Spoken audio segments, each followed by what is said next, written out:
Dokkan absolutely cooked with the heroes units this year. How's it, everybody? Celtic Link here. We're back for another Dokkan battle video. In today's video, we got the info and the animations for the upcoming units coming for the Super Dragon Ball Heroes crossover campaign, coming in just 2 days to Global and JP Dokkan.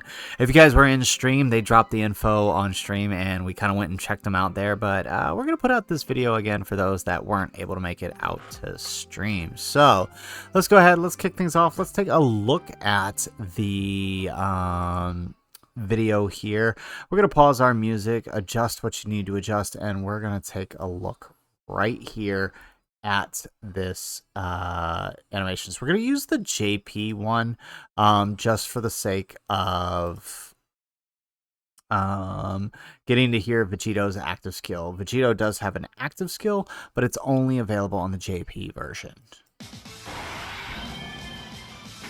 Alright, very nice. TUR for a free-to-play unit looks pretty good for those animations.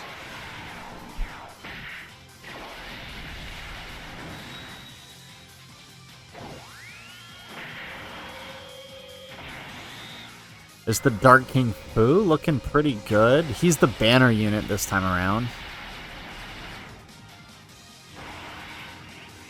Broly. Alright, nice. Looking like typical heroes units, right? But Vegeta, man, I can't get enough. And it looks even better when we get to see the full thing here. Wow.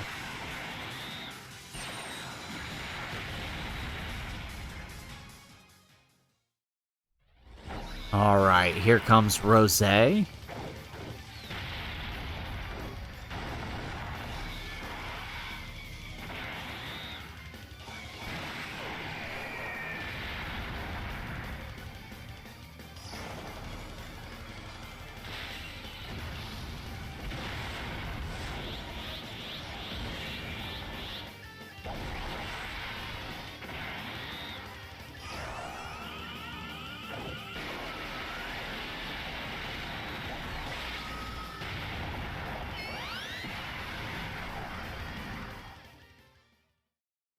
And here he comes. Beautiful.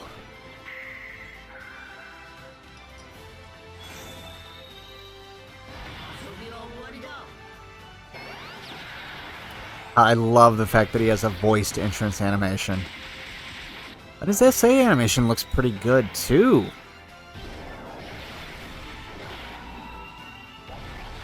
Man, they cooked it up this year.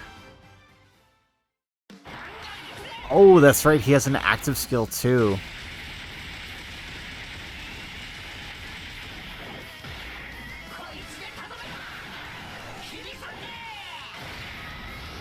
Oh, that is beautiful. Wow. They really did cook with these animations for the heroes units this year. They turned it up to 11, and I love every bit of it. So let's go ahead. Let's waste no further time. Let's take a look at the animations, or the info, starting with the Vegito. So Vegito is Dragon Ball Heroes Giant 8 Power Fused Fighters. So they gave them the triple leader skill, which I do appreciate. Category Key 3, HP Attack and Defense 170. He also has an additional defense, HP and attack 30% for crossover. That's to be expected, right? We should have kind of seen that coming. He also has activates an entrance animation. Upon these entry once only, he has a chance of performing a critical hit 30% and reduces damage received by 30% for 6 turns from the start of turn. He also has Key 3, Attack and Defense 200%. He has an additional 150 Attack and Defense then when performing as Super Attack. He also has an additional Attack and Defense 100% and a 70% chance of launching an additional Super Attack when there's another Giant 8 Power or Crossover category ally attacking on the same turn, or a Giant 8 Power or Crossover category enemy. So I do like that it's not... It doesn't have to be a full crossover or a full Giant 8 Power team. It just has to be another one attacking on the turn, right? So you'll notice they gave him fused fighters. That gives this team access to Orange Piccolo, and Orange Piccolo doesn't, like you have no idea how good this makes him. giving access to the team to that and making it just so it just has to be attacking on the turn. So that's really good. He also has a chance of performing a critical hit 40% and reduces damage received by 30% when all allies are Giant Ape Power or Crossover category characters. So that, so you, on the turn that, let's say Piccolo was your floater, right? On the turn that happens, he would just not have that additional damage reduction. But otherwise, he would have it. So that's pretty good. I like what this guy's doing. This guy's going to be really good. He's easily a top TUR released this year, right? Like, there's no question about it. Looking on paper here, this guy looks stellar. He does have an active skill. Let's see what the condition is. So, condition for the active skill can be activated when all allies are crossover from the 3rd turn or starting from the 6th turn. So if you're not on a full crossover, you do it from the 6th turn. But after that, okay, not bad. His active skill greatly raises attack temporarily, causes ultimate damage, and within the turn, all attacks become critical hits. So not bad. Interesting that they went for greatly raising attack, though. Typically, these are like massively raises, right? So interesting that they chose that. So, all right, I'm okay with this. I like what he's doing. So let's take a look at the Rosé now. So the Rosé is Dragon Ball Heroes Super Saiyan 3 or Transformation Boost, Key 3, Attack and Defense 170, and 30% for crossover. I wasn't anticipating the Super Saiyan 3, although I did think Transformation Boost was a possibility. He has Key 3, Attack and Defense 180%. He has an additional Attack and Defense 150% when attacking. He has a 50% chance of guarding all attacks. He also has an additional 100% and guards all attacks when there's another 3 or more crossover allies on the team. So as long as you're running an extreme crossover team, he is guaranteed to guard. He also launches an additional attack that has a 70% chance of becoming a super attack when there's an enemy who includes Goku. So not surprised that there was going to be some kind of silly restriction there, but I mean, that's not too bad. Now, he does have a transformation into the Super Saiyan 3 full power Rosé, and it can happen from the 5th turn. Is an automatic transformation. So that is a shame. I tend to not like these types of transformations, but it is what it is, right? Now, the interesting thing is while in the Super Saiyan 3 form, he is raising his attack infinitely, right? So for 5 turns, he's raising his attack infinitely. And then from there, on the 5th turn, he will transform with whatever attack he's built up from there. So once he's transformed, he recovers 40%, and on the next turn onward, he begins recovering 15% at the start of every turn. He gets Key 4, Attack and Defense 200%, and an additional Attack and Defense 150% when attacking. He raises Attack and Defense up to 150%. The more HP remaining, the greater the stat boost. He guards all attacks, and he launches an additional attack that has a high chance of becoming a super attack. If there's an enemy whose name includes Super Saiyan God Super Saiyan, he launches another attack that has a 70% chance of becoming a super attack. So he could possibly do 4 supers if you're facing a Super Saiyan God Super Saiyan enemy. Problem is, I mean, as of right now, there's outside of the the 7th anniversary event, there's basically no place where that applies. So, and the 6th anniversary event, I guess, but otherwise there's no place where that really applies. So it's gonna be kind of rough to use that part, but I mean, the rest of him seems all right. Now, once here though, he's only raising his attack for the turn. He does not continuously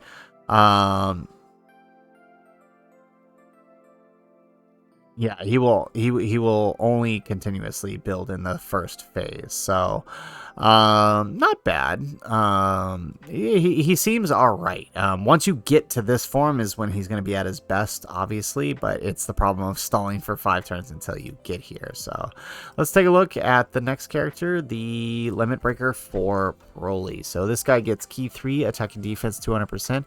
He has an additional Attack and Defense 100% when attacking, launches an additional attack that has a high chance of becoming a super attack, launches an additional super attack when facing 2 or more enemies, and an additional attack that has a 70% chance when there's a fused fighter. So not a bad passive. I mean, he's not all that crazy. I mean, to be honest, for a unit released this year, that's kind of a very basic passive.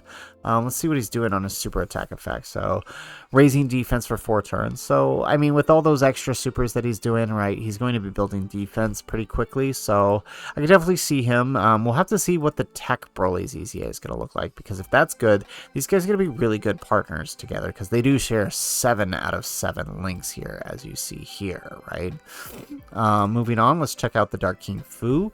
So the Dark King Fu has attack and defense 150%. He has an additional attack and defense 150% when performing a super attack. He gives extreme class allies 30% attack and defense, and randomly changes key spheres of certain type, STR included, to STR key spheres. He also can give... Oh, he does the change when there are 3 or more crossover. Okay, got it. He also has an additional attack 100% with an STR key sphere obtained. He has a chance of evading enemies' attack, including super attack, up to 50%, and extreme class allies key 1, and an additional attack defense 4% up to 20 per STR orb obtained. So basically he has to get 5 orbs and he gets his full passive, so not bad. And wow, okay, so this is pretty neat. Okay. This is really interesting. He supports, but his support is conditional on orbs. So as long as you're getting his STR orbs, he'll be pretty good. So honestly, that's impressive. Okay, where's my... What's the other one? The other one is the Vegeta, right? Oh, this is supposed to be the Vegeta. Okay, so let's go here. I must have accidentally opened the wrong tab. So let's find Vegeta. He's the last of the new units. Here we go. Alright, so let's take a look at Vegeta here. So Vegeta is key 3, attack and defense 180%. He has a medium chance of performing a critical hit. He has an additional attack and defense 50% and chance of performing a critical hit 10% per hero's category ally. Attacking in the turn. He also has an additional 40% with each attack performed. Up to 120%. He also gets an additional attack 120 and chance of performing a critical hit 50% when facing only one enemy at the start of the turn. Launches an additional super attack that has a 50% chance of becoming a super attack. Oh no, he has an additional super attack and a 50% chance of evading when facing 2 or more enemies.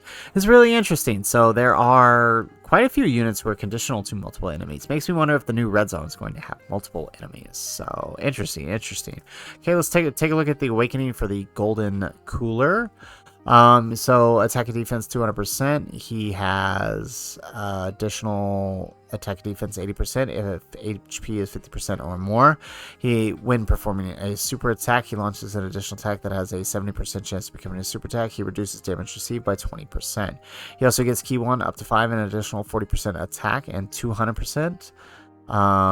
He up to 200%, and he has an additional damage reduction 8% up to 40 per crossover ally on the team. So on a full crossover team, he's got 60% damage reduction provided you're above a 50% HP. Now if you do fall below 20% HP, he gets himself sealed, so that can be a problem.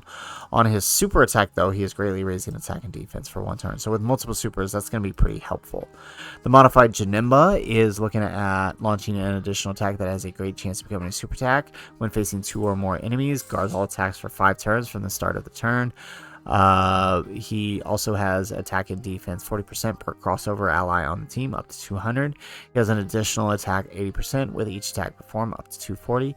He has an additional defense 60% with each attack received up to 180, and key 2 and great chance of performing a critical hit starting from the character's next attacking turn after he receives the 5th attack. So he's a character that needs to do a lot in order to get fully built up. He needs a super and he needs to get hit. So, but the nice thing is for 5 turns he is guarding, so that is helpful. His super attack effect is raising attack and defense 30% and causing surprise damage. So okay, interesting. So he is stacking, but it's a 30% stack. So this is, oh no, it's for 3 turns. Both of those are happening for 3 turns. So raising 30% for 3 turns. Okay, not bad, not bad. And I think I missed Vegeta's, yeah, his super attack effect. What's his super attack effect? Raises defense for 1 turn to Sybil's guard. Okay, so not bad. His link set is nice. It's going to link well with the God Trunks, which is really what I wanted from him. So I am happy about that. I'm curious to see how he's going to perform. Honestly, he's not going to be the slot 1 unit I wanted for him, but he'll definitely work in slot 3 and keeping Trunks in slot 2, or vice versa, right? This guy in slot 2, Trunks in slot 3. I think it could work for both of these. So really exciting to see everything that's coming with these guys, right? These guys are bringing forward a lot of new things. I am excited with this batch of heroes. There are some restrictions. Some may not be as good as others, but the main 2 headliners seem to be far and above the rest, and far and above some of the TURs that have released this year. And along with them, we are also have confirmation of the upcoming events. So we have the new story mode event here for the free-to-play TOA. So this will be the Dark King Fu Saga, the Universe Creation Saga. So that'll be exciting. We have the confirmation on the Super Strike Trunks getting an Awakening and an Easy A. So this is exciting. I hope he's good. I do like me some Trunkses, so I hope he ends up being really good. I hope this also means that the Fizz and the AGL Trunkses will Easy A as well, the other Zeno Trunkses. It would be nice for them to get an Easy A. There's no better time than right now. We also have confirmation on the next stages for 5 and 6 for the next Super Dragon Ball Heroes, which will get us a new title, maybe some tickets. I doubt it. I feel like it would say if it is, but maybe we'll get tickets to summon on the new banner. Who knows? And then, of course, we have the EZA for the lags from the new EZA area. So very, very exciting stuff. Excited to see everything when it drops on the 21st. Hopefully you guys are excited too for these upcoming Super Dragon Ball Heroes characters. If you are, make sure you hit that like button and subscribe to the channel if you have not already. And in the comments down below, let me know, what Heroes unit are you most hyped for? Is it Vegito? Is it Rose, or is it one of the others? Let me know in the comments down below. Otherwise, guys, as always, thanks for watching, and aloha.